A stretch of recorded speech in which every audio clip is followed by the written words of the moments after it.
What if you could take a trip deep inside the human body without ever making a single cut? Well, today, that's exactly what we're going to do. We're going to demystify the incredible tools doctors use to see what's going on inside all of us. Let's dive right in. I mean, really think about it for a second. It's at the very heart of modern medicine, isn't it? Whether it's a simple broken bone or something much more complex, the ability to peer inside the body has totally changed the game for diagnosing and treating us. So, how in the world do they do it? Okay, so here's our game plan. We've got 5 key stops on this journey. First, we'll break down the 2 main ideas behind all medical imaging. Then, we'll get into the classic X-ray and see how it got a major high-def upgrade. After that, we'll leave radiation behind and jump into the world of magnets and sound. And we'll wrap it all up at the final frontier, imaging how your body is actually working in real time. All right, first things first. Before we get into any specific machine or technology, you've got to know that all medical imaging is basically split into 2 very different but totally related fields. And this right here, this is the key to understanding everything else. On one side, you have radiology. Think of this as taking a picture of the body's anatomy, its structure, its shape, what it physically looks like. It shoots energy from the outside in to get that picture. But on the other side, you have nuclear medicine. This is all about seeing the body's physiology, how it's functioning. It uses a tiny bit of energy from the inside out to watch processes as they happen. So structure versus function. Remember that. It's the big idea.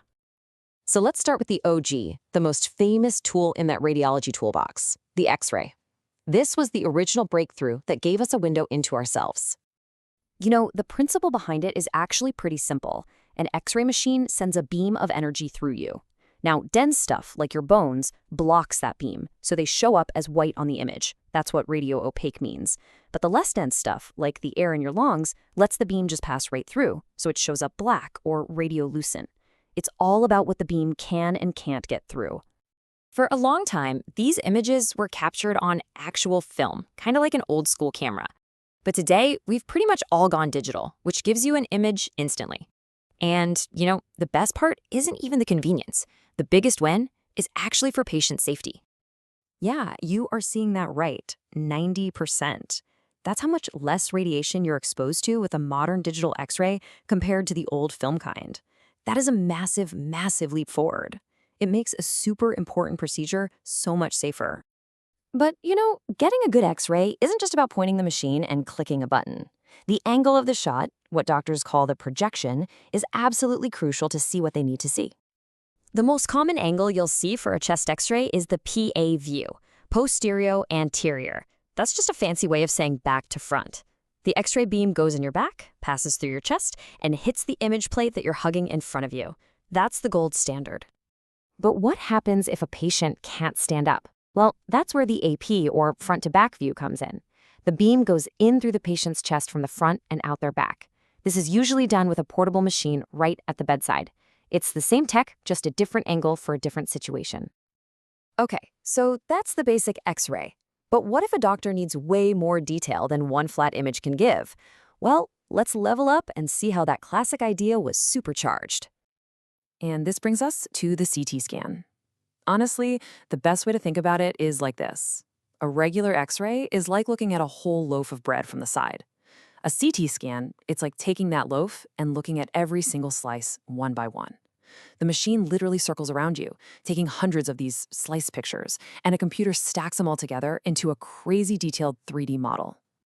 But sometimes, even with a CT scan, some parts of the body are just hard to see. That's where contrast agents come in.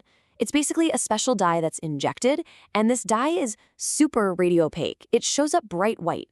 It travels through your blood to specific places, like the arteries in your heart, and suddenly, boom, those structures that were almost invisible before just light up, giving doctors a perfectly clear roadmap. Okay, so everything we've talked about so far uses X-rays. But what if you could get an amazing picture without using any of that ionizing radiation? Well, that brings us to a whole different and really powerful side of radiology. Meet the MRI. Instead of X-rays, this beast uses a huge magnet and radio waves. Now, the physics is pretty complex, but what you need to know is its superpower, creating unbelievably detailed pictures of soft tissues. We're talking the brain, muscles, ligaments, tendons, all the stuff an X-ray just can't see very well, the MRI sees in glorious detail. And then we have ultrasound. This technique is basically like a ship's sonar mapping the ocean floor. A little wand sends out high-frequency sound waves, way too high for our ears to hear, and it listens for the echoes as they bounce back off different parts of your body. A computer then instantly turns those echoes into a live, moving image, which we call a sonogram. So how does a doctor choose which one to use? Well, a lot of it comes down to speed versus detail. A CT is super fast and amazing for looking at dense things like bone, which makes it a lifesaver in the ER.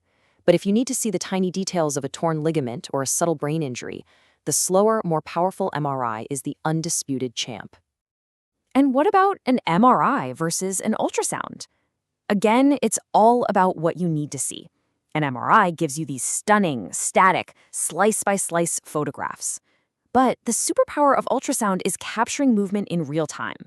That's why it's perfect for watching a baby move around or seeing the valves of a heart beating live. It's static detail versus dynamic motion. So, we've seen the body's structure in some incredible ways. But now we get to our final stop, the absolute frontier of imaging, where we go beyond what things look like and start to see how they actually work. Welcome to the world of nuclear medicine. Hey, remember that whole structure versus function thing from the beginning? This is where it all comes back. In nuclear medicine, a patient gets a tiny, safe amount of a radioactive substance called a tracer. This tracer is designed to go to a very specific spot in the body and get involved in whatever's happening there. Then, a special camera detects the energy that tracer gives off from inside you, creating a picture of function, not just form. And the best example of this is the PET scan. A PET scan can show us something truly mind-blowing, a map of your body's metabolism. It literally shows which of your cells are burning the most energy. It lets doctors see biology happening at the cellular level. It's amazing. Just look at this comparison. On the left, that's a PET scan of a healthy brain. The bright colors show tons of metabolic activity. That is a brain firing on all cylinders. Now look at the brain on the right from a patient with Alzheimer's. You can see these huge dark areas where that activity has just plummeted. The scan isn't just showing the brain's shape, it's revealing the heartbreaking functional damage from the disease itself. So there you have it. We've gone from a simple shadow of a bone to a vibrant, living map of the brain at work. This technology has basically turned the human body from a total mystery box into a world we can explore. And it just makes you wonder, what on earth will we be able to see next? Thanks for taking this journey with me.